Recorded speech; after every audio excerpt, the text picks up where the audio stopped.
Good afternoon, Bob Cattanach. I immodestly consider myself a pretty dedicated cyclist. Actually, John and I are in the same bike team. He looks a little bit better in spandex than I do, but that's why he gets to do that. I commute year round to Minneapolis. Been doing so for about 25 years.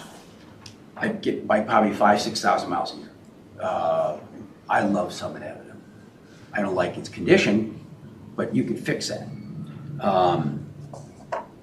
I will submit to you, because I've done a tremendous amount of research on this, that the trail design that you're being asked to approve is a terrible design for Summit Avenue. John said that design works great if you're along the Mississippi, because they don't have conflicts all the time. But it's terrible for Summit Avenue. But don't take my word for it. Do not. I'm not an expert. And neither is anybody from the city that designed this trail or approved it. None of them have the training, experience, or education in bicycle facility design. None. There's been no expert, and the world is full of them who can say, in this setting, this is the right trail. This is the wrong trail for the wrong place. But again, there's no reason to rush this.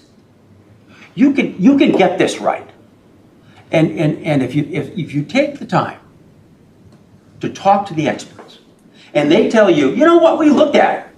This is the best design. So be it. They're not going to tell you that. They will not tell you that because it's not correct. But my point is, why rush this? Just get it right. And there are three important things that have not been done that need to be done. One is there's been no environmental assessment of the impacts of this trail. You've heard about the trees. There are other problems. Carolyn mentioned you don't need to rip up Summit Avenue to deal with the infrastructure. I did a data practice act for the city, and all they had was, what we need to do is line the sewers. We can do that without ripping up the street. They can fix the water mains without ripping up the street. Just drill horizontally. So number one, you really need to look at, do we need to rip this street up? And if so, we do. But you will find out that you don't, and the environmental consequences of doing that are horrendous. The second thing, but it's related, is the historical impact. And this is, I think, the biggest piece that's been glossed over. We all know Summit Avenue. It's a gem. We love the trees. The streetscape is a beautiful piece of work. It's symmetrical, you drive it up the street. How many of you know the following? 2 miles of the 4.5 miles in Summit Avenue are no longer going to be a straight street.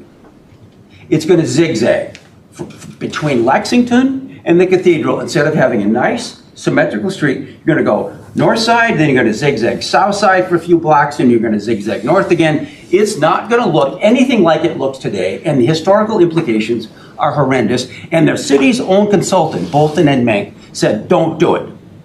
Do not do this. Keep those existing curbs in place. Not keep the construction within the curbs, keep the curbs in place. To do that, you need to keep that symmetrical streetscape. You don't need to have a zigzag design. The last thing I'd say is, if you would just consider getting it right, I'm not asking you to say no. If you take just a little bit of time, we're talking not years, but just a few months, get one recognized expert in bicycle facility design to sit right here and say, I've looked at it. The city's right. You're done. If they say, as I submit to you they will, this is a bad design and it's going to ruin the environment by chopping down a bunch of trees, it's going to ruin the historical streetscape, we can do better and we deserve better. Thank you.